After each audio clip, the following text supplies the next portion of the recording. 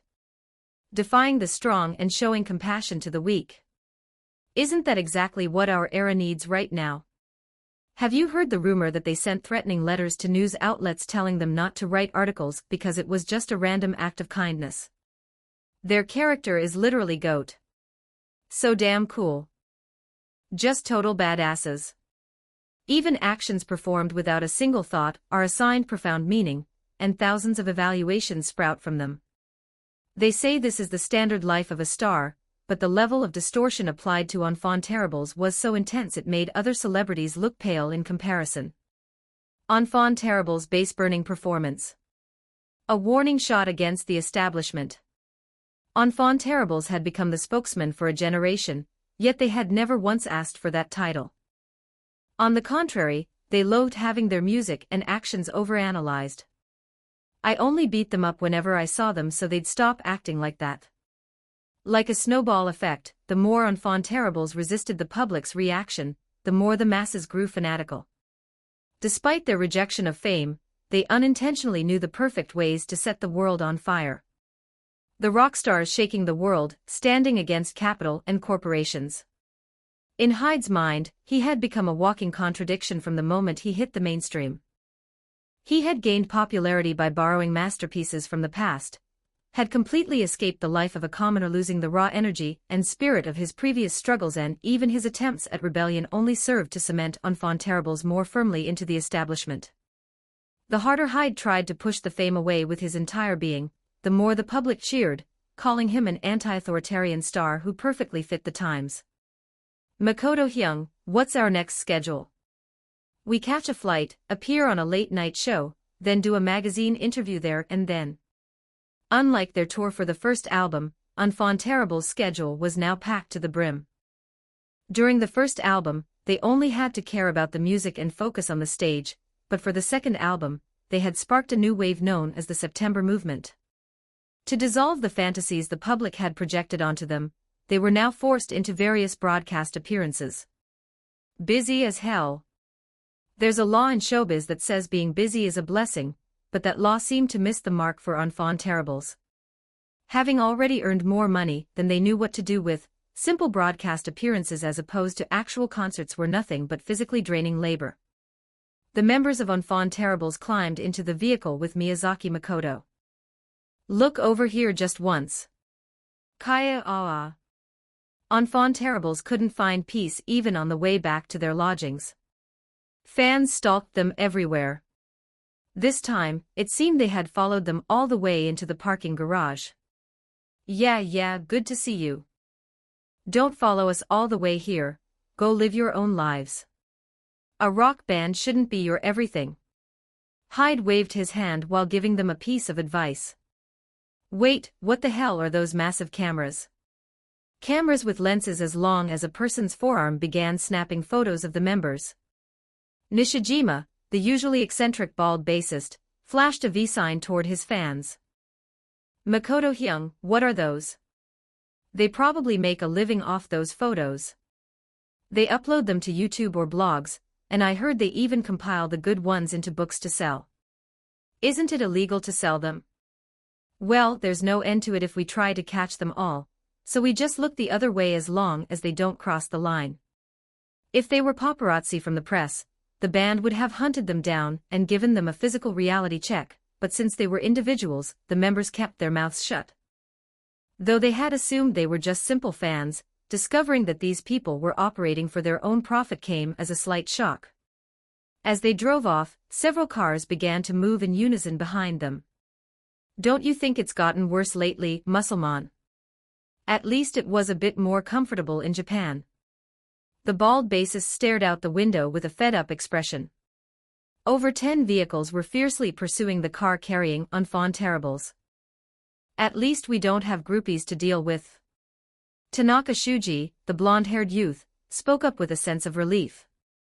While saying fans were a byproduct of popularity, he hadn't asked for it to reach this level. Fans with that kind of madness were hard to welcome because they triggered extreme incidents. From his past life, Shuji remembered countless articles about this type of fan breaking into houses to steal underwear or following idols into bathrooms to take illicit photos. That one is really persistent. They were speeding down the road, leaving dozens of pursuers behind, but one black car with heavily tinted windows was still trailing enfant terribles. To keep following even after being the only one left required a frightening tenacity that bordered on madness. Damn it, his private life is too damn clean.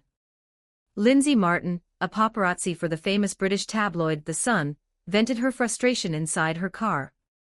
Because rumors said the band would beat people into a hospital bed if they realized they were paparazzi, she had been following them for months disguised as a fan.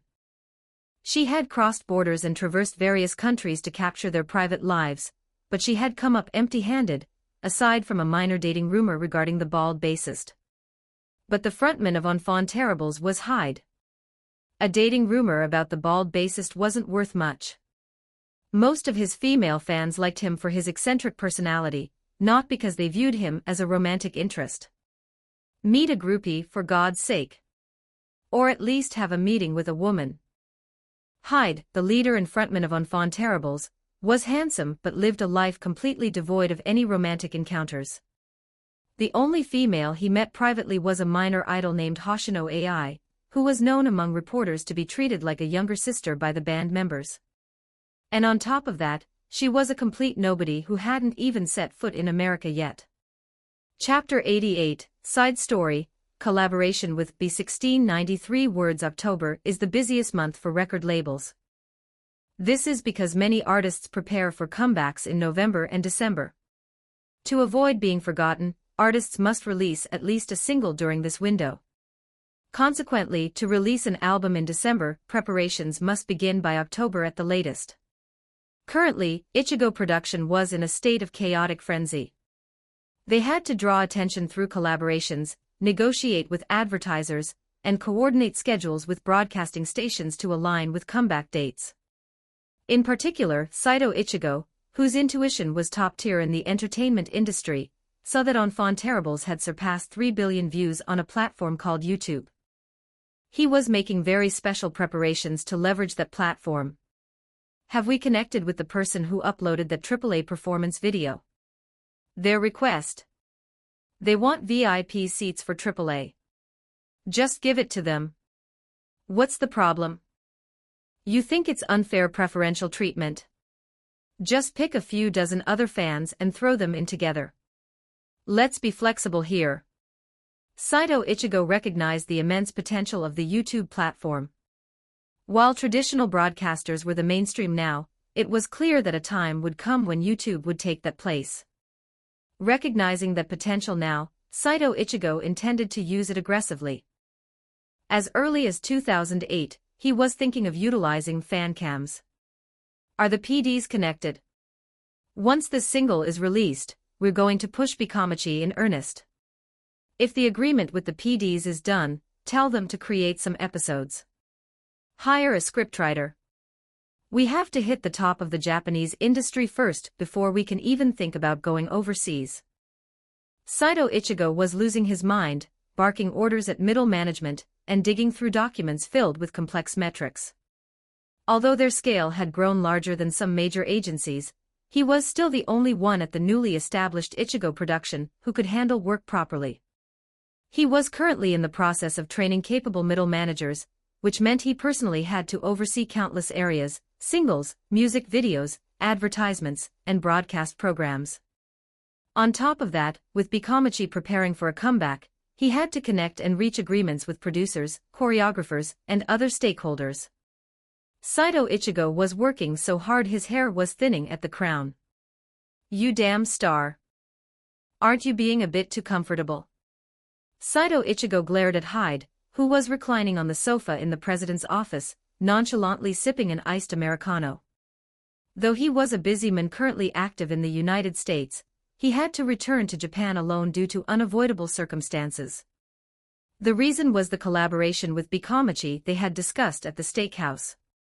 While work could have been handled via Gmail, which had appeared like a comet in 2004, it wasn't sufficient for this task, so he had been summoned. Hey, President Sato. You know we've been working like dogs in America, right? I barely managed to clear some time to come here. Do you have any idea how much Shuji and Yokishi complained about me heading to Japan? You damn star, your schedule is clear after events. I'm sure your off days have increased recently because you said you were exhausted. And besides, wouldn't you have more rest time since you're on a plane? President Sato, isn't it only natural to rest on travel days? Honestly, is it right to work a major shareholder this hard? Regardless, now wasn't the time for such idle chatter.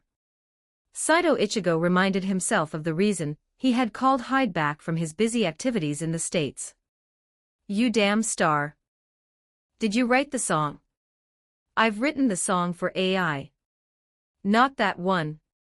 I mean the title track for Bikomachi's full album. Hyde shut his mouth and went silent at Saito Ichigo's sharp interrogation. There was a specific reason why a man active in America had flown all the way back to Japan. Well, it'll come soon. I haven't actually started it yet, though. At Hyde's brazen answer, Saito Ichigo grabbed his hair in frustration and despaired. President Sato, this is why your hair is thinning. Should I have bought you some blonde hair thickening fibers? It's not Sato. It's Saito. Please. Saito Ichigo let out a lion's roar as he looked at Hyde, who had become a mirror image of AI after spending so much time with her. He felt like he was losing his sanity because of Hyde's my pace attitude, which perfectly matched AI's. For the record, Hyde was scheduled to fly back to America in 2 days. And the deadline for selecting the title track for Bikomachi's comeback album was also 2 days away. Bikomachi. This was the girl group Ichigo Production had ambitiously launched during their days in the indie scene. While they weren't the top of the industry yet, they possessed enough ticket power to easily host a concert at the Budokan. They even held a record for briefly breaking the Oricon chart dominance of Enfant Terribles with Sign is B and Star T-Rain. Although they only broke into the top 20, it was a feat nonetheless. In truth, that success was less about the music being exceptional and more due to the fact that Ichigo Production was also the label for Enfant Terribles. This caused broadcasters to support Bikomachi quite favorably. And now as Bikomachi prepared for their comeback, they were staking everything on this album. While AAA had long since established themselves, even achieving results on the Billboard charts, Bikomachi had not yet reached that level. Considering that the girl group market has the fastest turnover in the industry, Bikomachi absolutely needed to produce meaningful results with this comeback. However, the 6 members of Bikomachi excluding AI were dazed as they watched their president, Saito Ichigo, and Hyde argue. You damn star. How are you going to write a song in just 2 days? Considering all the factors, the song has to be finished within this week at the absolute latest. Don't you know that idols are essentially selling an image? You've been in the game long enough, why are you like this? I have to grasp their image before I can write anything. Watching the scene, AI was covering her mouth with her hand, stifling her laughter. If the other members hadn't been there, she would have burst out laughing. You can grasp their image from their previous music. No, I mean, who did you buy those songs from? How am I supposed to grasp an image from those kinds of tracks?